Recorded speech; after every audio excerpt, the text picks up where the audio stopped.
Oh yeah, that's true. All right, you ready to roll? Kick Let's this rock thing and off. roll. All right, cool. Let's do this. Let me get this up. What up, everybody? Yes, I'm back. It's Cafe BTW, a morning gaming podcast, and I'm really excited about today because it's something closely tied to what I do in IRL in real life, and as many know from the podcast. As you see in the bottom here, we have Allie Sweetman, right? It's Sweetman, Allie. Am I saying it right? Yeah, Allie Sweetman. Uh, Actually, Alyssa, but Al- I go by Allie I always because, call you Allie, so I hope that's yeah. okay. So Alyssa Sweetman, thank you so much. Your title, Social Impact Director at Twitch, right? Is that the correct title? Yep. Cool. I know we've been like trying to get this going for a while, so I'm really excited because we kind of work together. Because I obviously am the director for the gaming side at Stamp to Cancer, and there's a lot of crossover for both of us. So we're gonna talk about social impact and how it affects streaming, but I think I want to like start with you, and I think what I like to ask all my guests is, and I'm not sure how big of a gamer you are, Ali, but what's like your earliest gaming memory? That's where we're gonna kick off today. What is oh, and thanks Ree for the host. Awesome, Reanimator. Awesome. Thank you so much, Ree. Um, what's your like memory of your earliest memory with video games, Ali? I, in preparation for the podcast, you sent me the questions, and I was actually been really trying to figure out what my earliest memory was. I don't know if it's like a nickel arcade or my dad had one of those portable Sega, what were they called? I always forget, but it A was, Game Gear? yes, my dad had a Sega Game Gear. Oh no way. And I remember playing on it. I remember playing, I can never remember any of the games I played. I, of course, remember Sonic, but played the Game Gear. And I remember as a kid, I would always be mad because it would run out of battery really fast. And so, really, it wasn't really that portable because you had to sit by a wall plug to play it. Yeah, because the battery life was awful. Yeah. Do you But, and my dad got me into gaming very young. So was your dad like a big retro gamer? Like, would you say that he was playing like a lot? Because I probably skew a little older than you, so I'm assuming your generation. I don't know. Actually, I shouldn't assume. We're Um, in the same generation, Andy. Even if we you're older than me, you're still a millennial. I We're both know I'm millennials. totally a Millennial is millennial. a big range. You're right. I'm But a are you a millennial. geriatric millennial? Is that what that I is? think I'm a little bit of a geriatric Oh, okay, okay. millennial, but definitely you're right. I'm a millennial for sure. But yeah, so you actually remember the Game Gear. Did you ever play like Super Mario Brothers, Sonic, any experience with the old school side scrolls that everyone always talks about? Oh, absolutely. So I also had a Sega CD growing up, Oh, no and I had way. every Sega CD, and my dad went and bought there was, you could buy a tabletop steering wheel and pedals. So if you had like a dining room table or I guess a TV stand, you could play. So I had all of those games with a Sega CD, and then I had a PlayStation 1. Then when I moved in with my grandparents, my cousins had a SNES, a NES, a custom built A SNES arcade and a NES. cabinet. I love it. So I'm like a very casual gamer. We were doing gamer trivia at the park yesterday, and the only one I got right was Life is Strange. Oh, which is a great game. It is a Um, great I game, love Life is Strange. It's a really good but I game. just kind of enjoy games. Like some folks are super try hard about games. And all right, I'll tell you about Among Us. I played Among Us for months before it got super popular. Then it got super popular, and everyone became a sweaty gamer, and it was no longer fun. Like I don't play games to get wound up. Like I am one of those people that like go really hard in regular life. So when I game, I'm looking to chill. And so I will play any game until people get sweaty, and then I'm out. Did you ever so there was a Jackbox party pack. Are you a big Jackbox person by chance? For a bit, but it's like the go-to party game. And after a while of playing it, I just find them rather boring. Well, there's this one game called Push the Button, which is kind of like Among Us, and I remember I used to play that a lot. I don't know if you've heard of this one. Um, Mm. Push the Button. It's basically the same concept as Among Us, but I think Among Us. Oh, no, I have played that one. Okay, that's for a newer one. I've only played Yeah, it in the times. Yes, it's That good. so that one's good. Hey, No Fear, welcome. It's good to see you, No Fear. Thanks for stopping by. So that's cool. So you do have like kind of like would you say that when you started working for Twitch, which we'll get into, did you get more into games, or are you still kind of like always been the same? Like did working for a company like Twitch make you more of a gamer, you think? Or is it just kind of like In not a really? lot of in a lot of There's someone ways, here. being around gaming all the time took the joy out. I don't know. Keep your So eye open. I discovered Right. Logan. Twitch as a user in college. Um, Damn it. guy friend of mine was like, "You're a girl. If you stream on Twitch, you'll make tons of money." What a fun. And I was like, "Okay, sure, why not? I'm in college. I'm spending all my time playing video games when I'm not at work or school anyways." Yeah.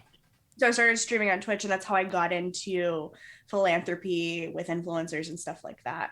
But when I discovered it in 2015, I like played games all the time. I like the first game I played was Super Mario World. I did the 96 exits, Oh man, which was that's really great great. because growing up, we would play it as like a group, and when you die, you have to pass the controller. So I actually had played every single level. So getting all the stars is fun. And then chat convinced me to play a game I'd never heard of called Conker's Bad Fur Day. Ooh, great game. Wow. Conquer's Bad Oh, Fur I Day. actually really want to replay it. The jumps in that game are awful. Jump mechanics are terrible. Nintendo is just not great at that. Yeah, I think you're right. That's a really good callback though. That's one I haven't really thought of. That's one that I don't have in my collection either. And I should probably look into that one. That's cool, Ali. So it sounds like and you do stream too. And I know that I think Genzo, you put all Ali's stuff here, all of her socials. So we have your Twitch at AliCat and Twitter and all that jazz. So I got there, really lucky and managed to get Alley Cat everywhere. that's awesome. Except for the places where I claimed Alley Cat and then forgot how to log in and had to create like an Alley Cat with some numbers. Like my PlayStation handle has numbers on it because I can't remember how to get into my first account. Oh, that's funny. Well, yeah, like obviously, like I used to be a producer, and that's why my handle used to be producer BTW. So I kind of moved it into Love Retro BTW and just kept the BTW because, I'm a big retro gamer and all that stuff. So yeah, that's really cool that you have kind of like a background, especially with the Game Gear. And I think Genzo said, man, that thing ate like 6 or 8 AA batteries. I think it definitely did. And I think I want to get, let's move into a little bit more about all the awesome work you do. And I guess my question is, how did you end up like did you have past experience in, the charitable side of things or the social impact world before you got to Twitch, or was this your first kind of step into this kind of title and job world? So in the job world, yes. But in 2015, when I joined Twitch, within 2 months of joining Twitch, I found a gaming group that's not around anymore, and they were doing fundraising for charity. And I'm the type of person that if I'm going to get involved in something, I give 110%. I don't get involved to, do it at whatever. I'm like, no, no, no. How do we optimize? Like for anyone who's into like astrology, I'm a Virgo. That should tell you everything about like how deep I go in when I go into What is doing that, something. September or? Yeah. Oh, cool. I knew that. And Wow. I'm like dead center of the Virgo sign. Virgos are And cool. I know yeah. I know Virgos to be cool. So I dived in really deep. I learned everything about it. And I was like, hey, we're not actually doing this in a legal way. Like, y'all, we can't collect this money. Um, then, I started looking into like things that other folks were doing at the time. In 2015, the charity landscape was not that busy. There weren't that many Yeah. charities to fundraise for on Tiltify had just launched in 2015. I think they launched right about the same time I joined the Twitch space.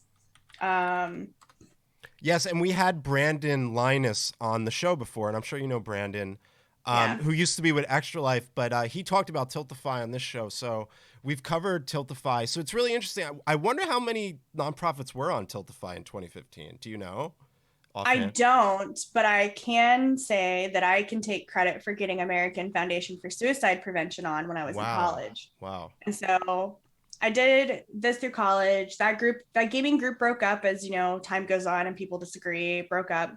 Me and a friend left that one and started a new group. And I've since passed on the group I started. but I started a group called Gallant Gamers and I gave it off to a friend. Yeah, I was going to Um, ask you about Gallant Gamers, which I've always heard about, but I wasn't sure if you were still connected to them or what you were doing with Gallant Gamers as well. no, I'm not connected with them in any way, shape, or form. I like lurk in their Discord server and whatnot. I gave it to a friend. When I moved to California and started working at Twitch, it became really cumbersome to do it all day long, get off work, do it for a passion project. And then it just felt like I was always working. Yeah. Uh, and how I even got my job at Twitch was there's not very many people at the time, 2015, 2016, 2017, who really understood this space. Now there's a lot more. Folks talk about it often. I mentor folks if they reach out and ask, want to learn how to get into this space. And that's how I met my boss, Rom Scout, who was one of the original Yes, GQ Drew, folks. right? Yeah, Who Drew. I was lucky enough to meet in person at 2019 TwitchCon, so that was cool. Yeah, he's great. Good guy, yeah. I met him through reaching out to ask about something to Twitch for the first gaming group, and then I graduated college and became a second grade teacher, and then was still doing Oh, this. wow. And so when I got my job, part of when you hire people isn't you don't just wait for people to apply. If you know of specific candidates, you intentionally try to recruit them. So he reached out to me and was like, hey, like maybe consider applying. And I remember going through the process, but I'm not going to move to California. I'm not going to go work for a tech company. Blah, blah, blah. I accepted the offer within like an hour. It was really silly. I didn't even negotiate. How dumb. But That's cool though. So you were a teacher actually in Texas, mhm. is that right? Was it Yep, in in Texas? Texas. I taught second grade. Wow, that's cool. And then you had this opportunity, and this 2015 that you joined Twitch? Was that how is that 2017. 2017? Okay, got it. That's really crazy. I love it. That's a fun story. And now you've been in San Francisco area, right? For many Yeah. years now, right? And how do you like moving from, Texas to a very tech savvy part of the country too? I mean, San Francisco's definitely falls into that, right? With Cupertino outside there and all the Yeah. big companies. I think it's interesting because even though I grew up with a family that couldn't afford the latest technology, like my dad, after I moved with my grandparents, everyone in my family like knew computers were going to take off, even though like they didn't have the know-how or like the income to get into it. So growing up, I like was in the tech club. I was on like for my school district, they wanted to bring in a student tech advisor, and I was like ninth grade, and I was a part of the school board as a student. It was weird. Um, and so I was already really tech oriented because my family encouraged me. My grandmother really wanted me to go to school for tech stuff. And of course, I didn't. But when I got the job offer at Twitch and I called her and she's like, take it right now and go get in that tech industry. So I get really sad when I see people talk about how their families were like games and technology were never going to take off. And they talk about where they are now and how hard it was with their family. Cause my family was like, this is the future. Go. Yeah, no, my family was also pretty tech savvy. My dad always had like some kind of like fancy computer. Like we even had like all the old Apple computers when they were coming out. Oh man. Yeah, my dad was always pretty savvy, so I was lucky to play like a lot of old retro games on the PC too. Like in the early '90s, we had like a lot of games like I don't know if you ever heard of like Curse of Monkey Island, all these like point and click adventure games, and I would play them on these PCs. But that's really cool. So you get to Twitch and you kind of helped. So would you say that you kind of helped build the foundation for the charity division or what you do at Twitch? Is that right? Or you kind of were At part of least the? what it looks like today. Yeah. Twitch has evolved a lot over the years, and before I got to Twitch, Drew had been here, and uh, charity fundraising had shifted.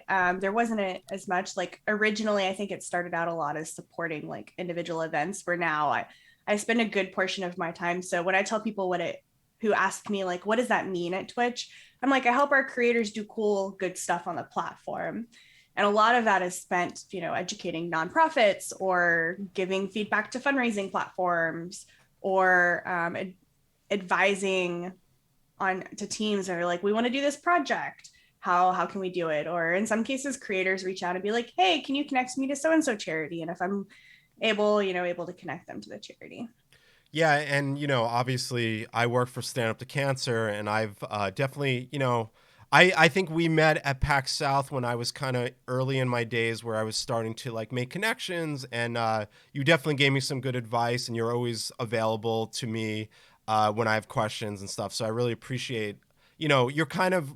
It's really nice to see you working with all these other charities, and it's probably pretty cool to be agnostic in that way, right? To be able to touch all types of different charities, talk to all It different is. types, like mental health, cancer, social justice, like or social, all that stuff. So tell me about that. What is it? How does that make you feel to be able to have that kind of reach to all these different types? Yeah. So shortly after I started at Twitch, a lot of charities, after my first initial call, actually gave me job offers. Wow. And I personally have always really liked the idea of working in a way that enables me to do a lot of good things rather than focusing on a singular thing. There's a lot of really amazing people working to solve problems. I think my lifelong dream is either to eventually, for a period of time, work at the Gates Foundation, or go to like a new social impact tech company that's doing something cool. So I just always like positioning whatever I do at bare minimum. I try to find a job that is at least net zero or doesn't produce any evil. So no banking or anything like that. The real goal is, net positive, but that's a big ask in today's world with all of the individual things that balance up. Yeah, no, that's really cool and must be really rewarding. I know that, like, for instance, like for me, I'm on a different angle because I'm working directly with a very specific side, but I do love and hey, Plant, thanks for stopping by. I do love all other, like, even though I'm very focused in cancer research and what it means. And by the way, um, I lost someone to cancer, so I'm very connected to it. And a lot of people are. There's cancer connections, unfortunately, too many. But I'm very, very in tune with mental health organizations. That's very important to me. So what I loved about going to TwitchCon, believe it or not, was the Charity Plaza.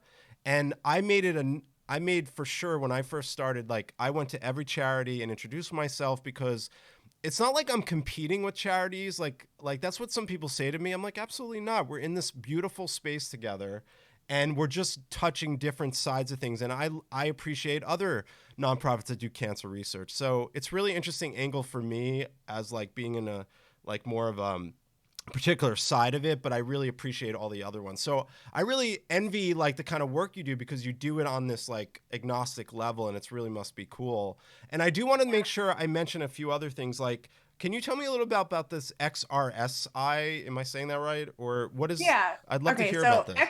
XR is the umbrella term for things like VR, AR. Like all encompassing, right? Yeah, XR is the encompassing thing. Got it.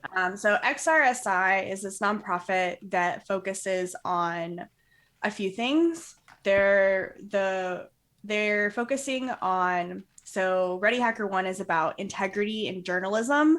Like journalism is eventually gonna, break into these XR spaces. And so it's a really unregulated place. And so the idea of making sure that like there's a journalistic integrity around to it. They bring lots of people onto their podcast. The podcast itself, if you watch it, is in a VR setting, Oh, cool. um, which is pretty cool. The other thing they do is like there's a lot of VR environments that are just really not inclusive. For example, you can't like there's almost no ability to wear a hijab in an XR. You can't make your skin like it's still really limiting. Like the people who make these things are really rather homogenous, and so that's it. But the work that they do that I really love is they're working with governments and international experts, and they're developing privacy policies Oh, because cool. their hope is to create a gold star standard for XR privacy policy. Huh. If you're using like an Oculus, like Facebook tracks your biometric movements. They can guess how tall you are, if you're in shape, your heart rate. Like they're collecting all of that data, and then and you have to have a Facebook account Hmm. for your Oculus. So not only are they collecting that data, they can tie it to your real identity. Wow. And Okay. so XRSI is, I would say it's, no one really likes to say this when they're like, it's not a sexy nonprofit. Like, it's not a nonprofit, like when you think of like, oh, I want to support a mission. But when I think about technology and the impact it has on our lives, and like we all joke that cyberpunk is like never gonna happen, but I really believe that in the future really is some cyberpunk futuristic thing that we think we won't get there, but I think that's exactly where we're headed. Yeah. And so I just advise them on how to work with influencers because they've focused a lot on grants, like specific grants. So I've been trying to help them communicate like their work in ways that influencers can understand it, That's really cool. I like and that. hopefully care because the group of kids growing up today, Generation Alpha, so the one after Zoomers, is the first generation. They're in middle, like the So wait, junior this is high. like not the Gen Zers. This is a real. These are the people that are starting. Like this is the They're very not in high young. school yet. Okay, got it. They're coming up. So I'm gonna see them on TikTok soon. Is that in the Pretty next few soon. years? Um, they're called Generation Alpha, and they're Oh the no. first generation to be born with a phone in their hand. True. Technology is so accessible, and we have never fought for data privacy or data democracy as like a people because we didn't really understand it, and we're just getting to the point where we're understanding it, and now we're pushing back and fighting against that data collection. Right. But that generation will only ever know data collection. And so if we millennials and Zoomers don't, and the silent generation everyone forgets to mention, Gen X, Yeah. doesn't Everyone get it to, forgets them. That's funny. and doesn't get it together, then we will really be lost by the time Generation Alpha enters the workforce. Yeah, I just think there was this movie you might have saw at The Circle, and it's about, privacy and that like in the future we pretty much won't have any privacy. And I think it's unfortunately scary that it's getting to that where like potentially, like you said, so you're saying this alpha generation could have no privacy and we have to be They're not more going to care they're not because going to they're never going care. to have known a time That's true. they didn't. Like Facebook came out when I was in high school. And before that, I used Zanga. And then what was even before Zanga? And then like some other stuff that doesn't exist anymore that didn't have the technology to track, didn't even have ads. Yeah. But now it's so sophisticated. There's a viral thread that went out about this guy who went to visit home to his mom. And his mom uses a particular type of toothpaste. And when he came back from visiting her, he was getting targeted ads for that toothpaste. And he broke down that it's not that they're listening to you through your phone. It's the more data points they have on you and everyone around you, they can make a lot of assumptions because it's just modeled learning. And even if you're a person who chooses not to be on the internet very much, doesn't have social media accounts, maybe doesn't even have a phone, it doesn't matter because all of your data can be extrapolated by the people in your life. Wow. That's so So true. it's not just individual data democracy that is like a really big thing. It has to be a holistic approach because no single person can opt out. Yeah. Wow, that's really interesting. Genzo Chicken says, I remember when Facebook was only open to Ivy League schools. Was it? I thought it was open to all colleges. Was it only Ivy League at one point? I guess I could believe It that. probably started that way. Let's be real. Technology created at Harvard probably was really only open to elite private schools for a short period of time. True. I forgot. Yeah, it was built in Harvard. I forgot about that. Store rebate cards are for tracking. Oh, probably. And No Fear also did hashtag keep tech in check. Yeah, I guess that's a good way to mention. And yeah, Ali, I didn't really think about the next generation and how that will affect them. That's really an interesting topic, actually. So that's really cool. And I do want to make sure I mention Women in Games International as well. If you want to mention this as well, I'd love to learn a little bit about this and what you're doing for them. Yeah, so this is really exciting. So Women in Games International has been around for a bit. Originally, they started as a networking event group at specific events, and then the pandemic shut down, and they were like, "Well, we were entirely in-person event paced, um, and everything else," and so they had a shift. I joined their board earlier this year, And now they've got a lot more programs, doing a lot more virtual stuff and networking, recruiting events. Their goal is to help get more women in technology and gaming. And I think that it's really important because like I said, like with diversity and inclusion or like the way we make things, we're only going to continue to see the same tired creative ideas when it's the same group of people. Yeah. Like if we look at Hollywood and the number of top directors and the types of movies that consistently come out, like we can go to a movie now and we know everything that's going to happen. We don't have to pay to watch movies anymore. We know because most of them are made by the same people. Like if we go to a Michael Bay movie, like you could probably name everything that's going to happen in the trailer, and you can probably even guess when that 7-minute scene is going to come up where everything's just going to blow up and it doesn't matter or make any sense to the movie. And we're just going to continue to see that in gaming and technology and the way things are built. So I think it's really important to get more women in technology, especially women of color. And so I really like the work they do. That's awesome. And the pivots that they've made, given the pandemic. That's really cool. Yeah, I'm glad you're also a part of all these other and supporting all these other organizations as well. And I guess a big question is, is there, like, because you've been working so much and a part of this industry, are you ever interested in maybe creating your own nonprofit one day? Are you ever or do you think you're going to see yourself supporting and being an advisor for multiple nonprofits? So I'm really bad at asking for money. Like I don't like asking for things. I'm a very independent person, and Sure. in some ways that can be like negative impacts. So if I started a nonprofit, I'd have a really hard time making a living because I would never ask for money. Instead, my one of my hopes is to open a full-fledged consulting agency for nonprofits, Nice. businesses. So full, like, not one-stop shop for a social impact consulting agency. Ooh, that would be awesome. I think that would be great for you. I think you'd be great at that. And just for like a little bit of my perspective, like I think it's so funny. So, Allie, I don't know if I ever told you, but I was a reality TV producer in my past life. You did tell me this.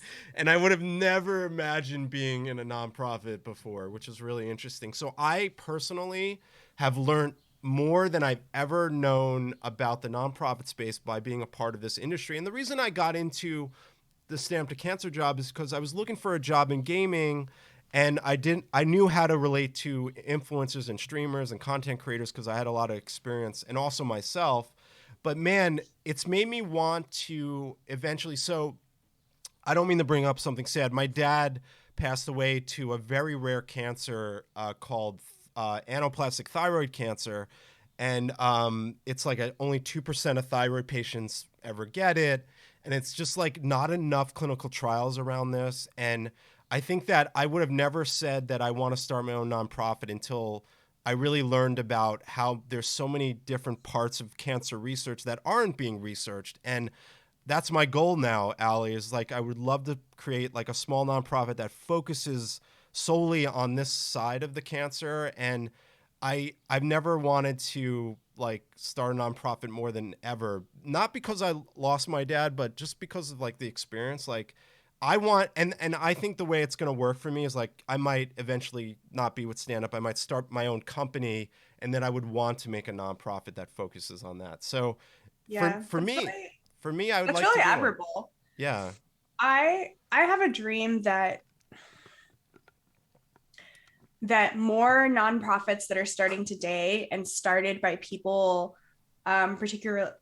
So there's a couple of viral TikToks going around, and I'm gonna mention two because they're linked. The first one is that like this Asian woman said, "I'm sorry, this is gonna upset folks, but white women and black men are the same." And she goes on to talk about how like white women are like one step away from being a white dude being, white, and Right. then black dudes are a dude and they're one step away from being. And then another person talks about like why couples like that get together is because black men and white women can get together easily. And her theory is that they problem solve in the same way. And what I'm getting at is that as someone who like I'd always consider myself progressive, but like really gotten progressive over the last year, really examined in the ways that I think about problem solving. And I've also looked at the way that like nonprofits problem solve. Right. And my hope is that we start funding more of these nonprofits with these new creative ideas. Um, just like in the VC world, most funding goes to the same small group of people. And the ideas are all really the same. Like if you look at nonprofits solving for water, a lot of them approach it the same way, or hunger. And the really creative, disruptive ones get told these ideas will never work. And I think that as we're shifting and that like I would love to see more of these smaller nonprofits with these really disruptive ideas get more support and more money. And a lot of them are led by women of color. Right. Wow. This has been like we haven't even gotten into like what is social impact, but I think that we've been like kind of talking about it just naturally and organically through just getting to know you, Allie, and it's really amazing all the great work you're doing, and I really appreciate it. And glad I got to know you, and I'm glad we got to meet in person too, which is something that's going to happen again. So um, Soon. I it, mean, California is open in 10 days. I know. I can't believe it. I'm really looking forward. I'm not going to ask you if TwitchCon's coming back this year, but I don't want to put you on the Not spot. my team. I don't know. I think 2022 is going to be a big year for in person. I guess here's a question. Now that, we were in this like pandemic where obviously digital fundraising was a big deal. Do you think that, how gaming has so many huge events, do you think there's like a fun way to do in-person fundraising at like an E3, at like a TwitchCon? Is that something you ever see now that once we get back to like in person, like thinking about fundraising events, live events, like around the gaming industry, you think that's something that will come back or start to become bigger again? I think that we're going to go back to some like boring fundraising ideas. So, being in the gaming space, I don't know why we haven't gamified it more and made it easier. Um, Particularly like if you're at an event and you're live streaming, like why wouldn't you create an element that maybe you can scan a QR code in person and you could make something happen on the stream aside from just donating? Like there could be such more gamification ways. Like I think that largely when we think of like online events and streaming that we're going to have to come up with, and it's probably going to be really exhausting because doing live stuff is tiring, like Right. um but I just imagine that it's going to continue to escalate in this way, that everything is going to have to be super interactive. But I think nonprofits will like roll back a little bit and do like fall back into like where they can, because not a lot of nonprofits are tech savvy. Yeah, no, totally. And I think that what was cool about, and I'm not like tooting my own horn though, but I thought it was cool that stand up was looking for, and I think you were part of something like I think they were like getting advice from Twitch, and like, I think that they were given the advice to bring in someone that has a connection with the community but leads that division. And I'm glad when I meet other people like me that are existing in the industry now, like there might be a nonprofit that has a director of gaming community, and it's really cool to meet all these different people that I'm the same but in a different nonprofit. And when Yeah. I started, there weren't as many, but now I'm noticing, fast forward almost 2 years, Allie, they're like every nonprofit is thinking about, hey, we got to be serious, we got to be authentic, we got to bring in someone to really create, Yeah. and talk about the importance of a nonprofit bringing in like leaders like that to really push the niche divisions around the nonprofits, especially gaming. Like, how important is it for a nonprofit to hire someone like me, for instance? So I actually write an article on this on my website. It's like why you should hire an influencer fundraising program manager. And the links at the bottom of my site are a little broken at the moment because of a plugin broke. But Oh, no worries. I like the front page here, and it's at um, influencerfundraising.com. I'll link it in chat. yeah, but I actually write like why it's important. And every nonprofit I've ever talked to have advised they hire someone. A lot of them are like, well, can we just do a contractor? And I'm like, here's the thing about working with influencers, there's no off. So if you hire a contractor, you need to be okay with them like not responding to someone on their off day or for whatever it is. It's like, if you really want this to grow, you need to hire a full-time person. Yeah. I'm like, they don't have to be a senior leader at your nonprofit, but they need to be the person that has an autonomy and understanding on how to build a strategy and also understands the space. Because there's multiple facets to even just gaming. We did I did an international fundraising conference. They held it online this year. And one of the things I did was I drew, like, laid out the numbers, and it's like there are bit more than that, billion gamers. And that includes mobile gamers, console, PC, free games that have microtransactions, have a $20 plus average thing. And then influencers aren't just doing gaming. Like they call themselves gamers. And I think that's a huge part of going against counterculture, or it is a counterculture, because gaming growing up for millennials was, you'll never do anything if all you sit around is play video games. Sure. Now, what we're seeing is like people who play video games as their entertainment source. Those influencers are like really holding on to the title of gamer. Also, I think no one wants to be called an influencer because it sounds clinical, but that's exactly what everyone is. And like approaching them, like realizing that each individual one is their own small business. Some of them are celebrities in their own right, and really laying it out for nonprofits. And really getting them to understand that you're not building a relationship with them the same way you would a corporation. They don't want a PowerPoint. They don't want a faceless marketing email that has some sappy ploy to make you feel guilty.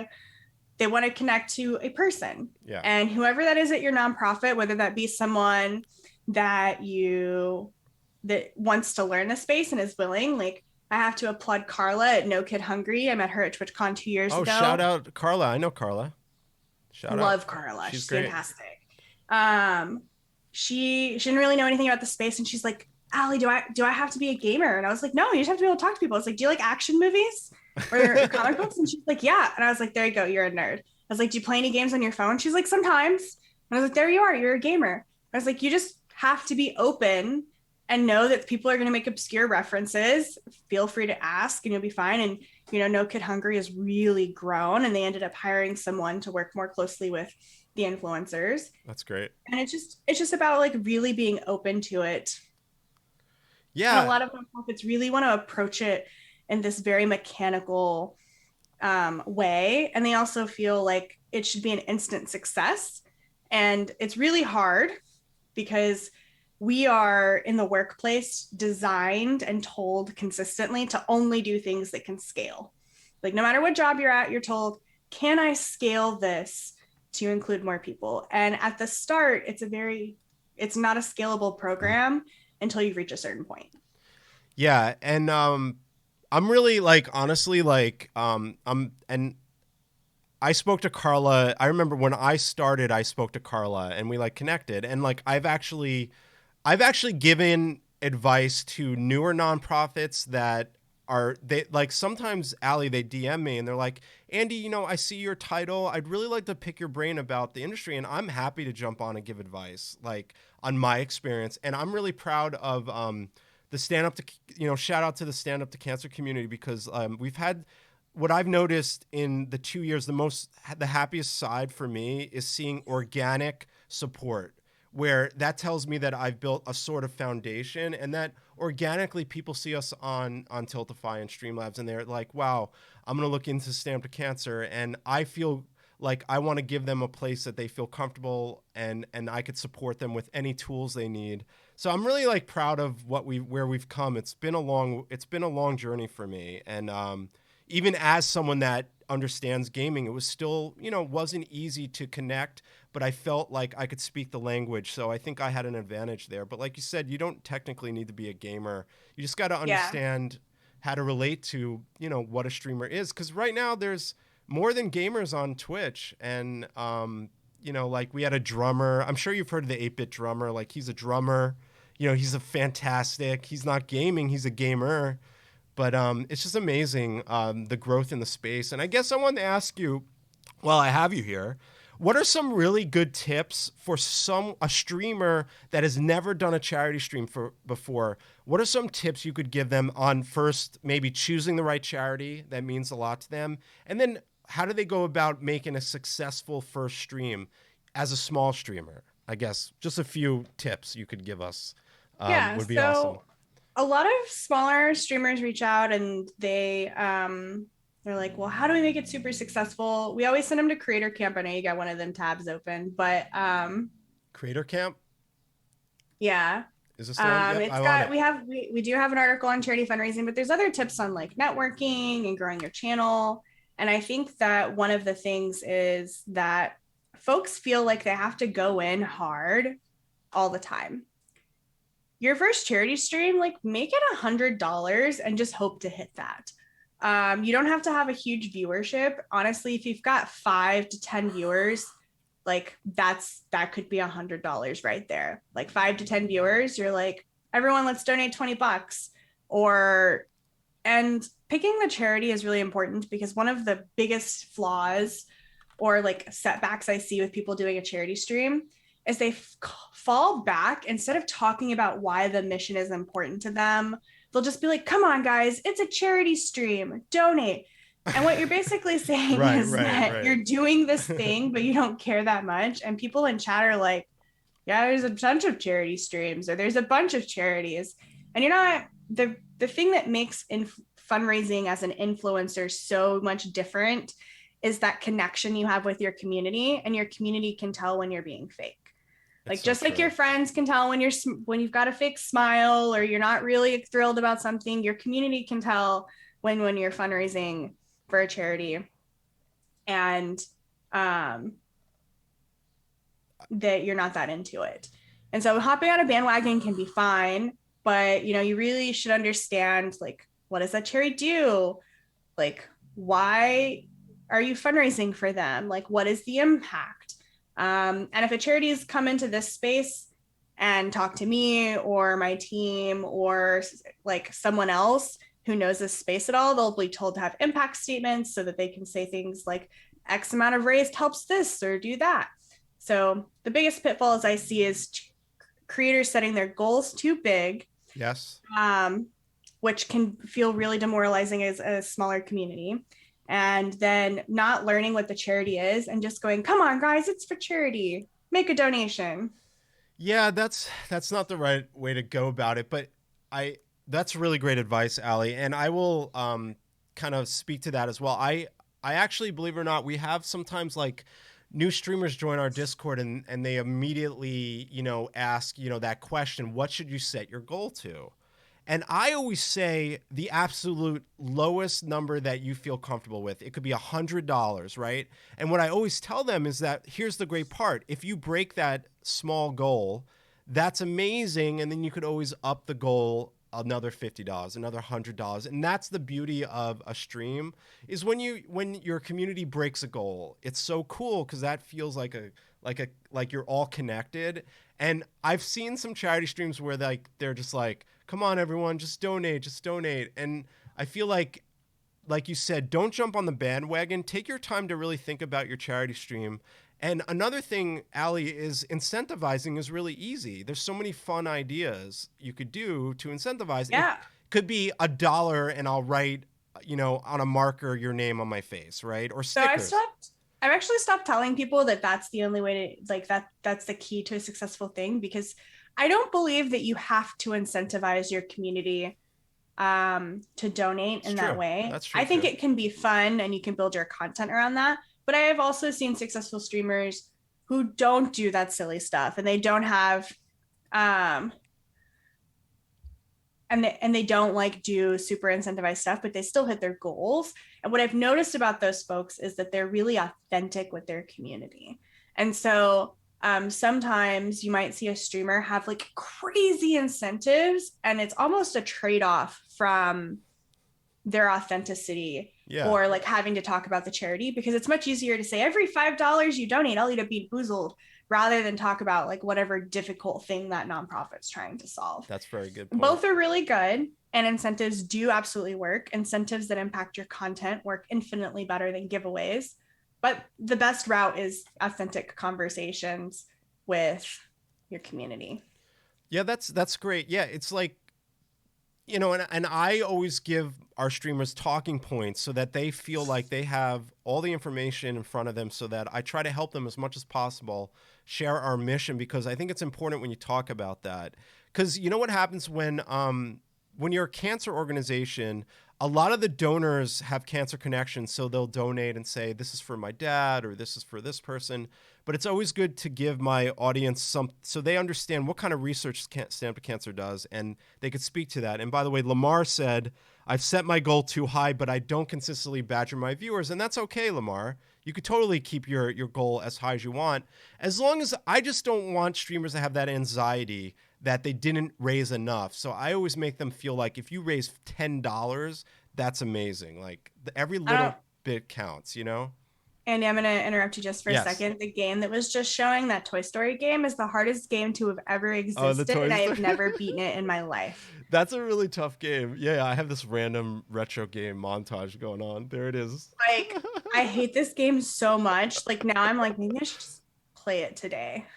And also shout out to Tao Ranchula and Lamar for the follow. Thank you so much. And Jan says Toy Story game was indeed difficult. Yeah, Yeah. and that's why I always have this montage up, just like when we're talking, it might bring memories.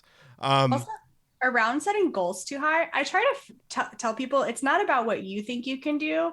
It's also about you've got to convince your community that they can reach that goal. right. Like if you set out to do a task, if you wake up on Saturday morning and say, I'm going to clean my entire house, chances are you're going to wake up and go, wow, that feels like a lot. I'm not going to do that today. Right. Instead, you could wake up and say, I'm going to do a load of laundry, and you may get some more stuff done, but at least you'll feel really accomplished.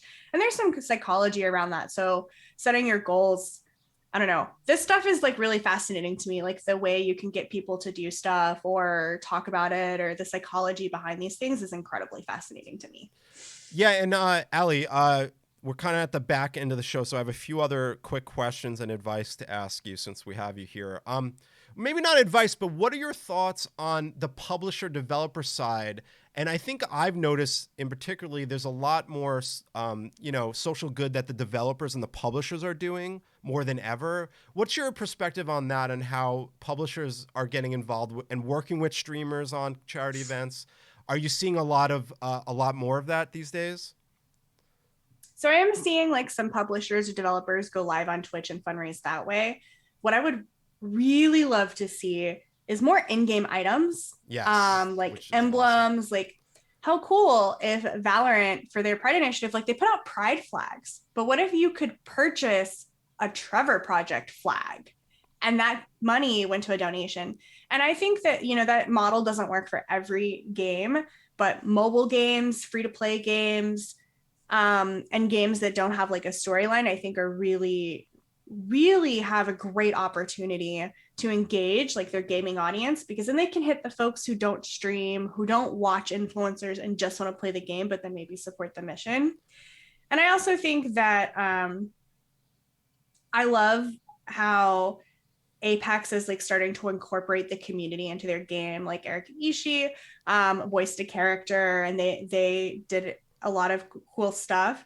And so I think that there's more ways as the gaming community has evolved, especially for smaller developers, to even launch their game with a social impact like item in their game. Because at launch, when they have most likely their users, and it can also entice people to try the game out so they can also donate to charity. Yes, and Ali, I'm proud to say that we were able to do a really cool in-game activation with Sea of Thieves, and it was for a month last year, because Genzo mentioned it in chat. You could buy like a kind of color. It didn't have our branding on it, but it had the colors of SU2C, and for a month, every on the Xbox store and the Steam store, proceeds of the sale went to Stand Up to Cancer's cancer research. And it also was in collaboration with our UK team, because Rare is a UK developer. And I think it raised like close to $100,000 between Yeah, international. And people, I loved it. I want to do more of that, you yeah, know? there's research out there that shows that consumers will actually spend more money on something if they can feel good about their purchase. Yeah. Like Anheuser Busch Budweiser, when you buy a case of Budweiser beer, they send a case of water to some place that needs water. That's really cool. You remember when we were younger and Toms first came out? Yes. You remember how awful they were? They were burlappy, they were super uncomfortable, but they were like $200.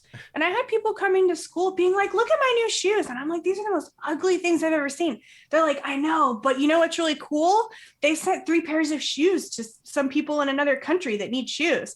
And they were so proud, not even of the shoe, but that they could buy something that they could have and do. So it's all about framing around like what consumers, what we're looking at. We all want to feel good about spending money. Spending money can feel dirty or bad, or like maybe we feel bad because we're like, oh, we should be saving. And so making it an easier choice by giving, letting the consumer do something good with their purchase, I think is incredibly impactful.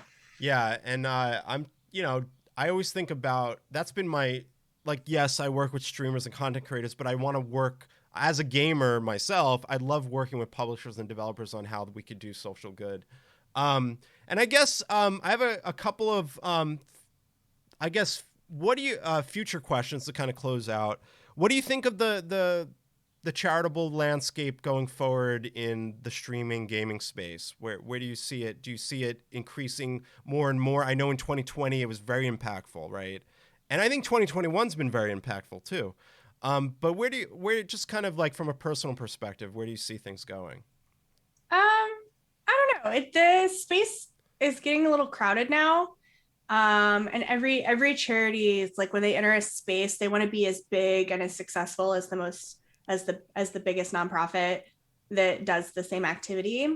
And I think those are really admirable, but I think it's going to be hard because there's a lot of obscure nonprofits joining, and like I love a lot of the work. Like one of my favorite, like I talked about 2 nonprofits that are rather obscure. Those Right. are not quote unquote sexy missions, but I think that we're gonna see a huge increase in fundraising, but I do think it is gonna probably be limited to like current events, and then illness, cancer, children, animal stuff. I think that once we get past that,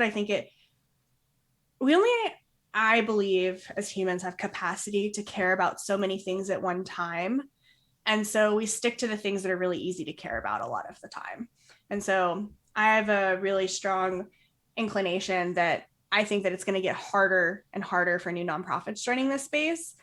I think you might be right. Because once you fall in love with something, it's really hard to shift. Like I've done this, like if someone's fundraised for Stand Up to Cancer, Yep. they're like, I fundraise for Stand Up to Cancer 2 times a year, every year. A new nonprofit coming into the space trying to penetrate that individual or your market share is going to have a harder time. And they're like, well, I'm already fundraising for cancer. Like, why do I need to shift type thing? That's true. So I do think right. It'll get more difficult, and we need to see more creative campaigns. And I think the more that the campaigns are really just like go live and play video games, like Game On, or like everything is like a gaming play on words, I think we'll kind of get lost in the wood because none of them are original. And when you look them up, what nonprofit are you actually going to find right. when you start looking that stuff up? So I don't know. I think I'm hoping we'll see a shift sooner rather than later. But I think that we'll hit a wall for a bit. Yeah, I think you might be right. And I just think that's like you nailed it. Like we just got to be more creative and figure out other ways. And as we grow with technology, there's going to be new mediums too that probably be able to, any new kind of tech medium, you could always spin it in a way to do something good with it. So hope to see more of that. And Ali, anything you want to share that coming up? Is there anything before kind of we close out? Any kind of events coming up that you want to share, or anything that you'd like to promote, or anything like that? Not like we have a million people watching, but you know what I mean. Yeah. Well, for the 10 million people that you have watching right now, I do plan to in the next month or so pick up my website and podcast again, where I give nonprofits Basically I just type up a lot of my thoughts and share it. It's influencerfundraising.com. It's also alyssasweetman.com and alleycat.com, I believe. Yep. They all go to the same place. Podcast is called Influencer Fundraising. Love it. And for something completely unrelated to this topic, I've recently gone into rock climbing. It is one of my most favorite things. And if you want to follow that journey, I'm Alley Cat on TikTok. There you go. And we put your handle. So your Alley Cat all across. So you got her Twitter, her Instagram, her LinkedIn. Thanks, Genzo, for putting that together. And I want to thank everyone for stopping by today and hanging out with Allie and I. Allie, I probably could talk to you for another 3 hours. But I really, really appreciate, I think we've been trying to do this for a while, so it's really great to finally do it. And I'd love to have you back and do more of this and talk about everything. And Bricks, thanks for stopping by as well. It's good to see you, my friend. Yeah. Maybe we could play video games sometime. I would like that. I would love that. I'm thinking about doing a part, because I do the podcast every Saturday, but I want to do like a part where, or maybe during the week where I play games, because I haven't really done it. But I'd love to play some games with you, Allie. That'd be awesome. Yeah. So yeah, Allie, thanks so much. We're gonna raid someone who's charity streaming. I forgot who he's charity streaming for, but I gave him I was in like another Discord and he was asking questions about like kind of like we were talking about, like advice on streaming. His name is Zombie Hugs. He's doing a 12-hour charity stream. Let's give him some love. Oh, I think I just hosted him. Whoops, I meant to raid him. Oh shoot. Does that mean that he wait? Oh, there we go. There we go. We got it back. You can still raid after you hit host. Oh, okay. I was like, wait a minute. All right, now we're gonna rate him. Thanks everyone. I hope you all enjoy your weekend. Allie, thank you so much for coming on and talking about all this awesome stuff. I really appreciate it. Let's give Zombie Hugs. Yeah, you're of course. And let's give Zombie Hugs some love. Awesome. Sweet. Allie, thank you so much. Can you give me like do you have like 10 minutes to hang around?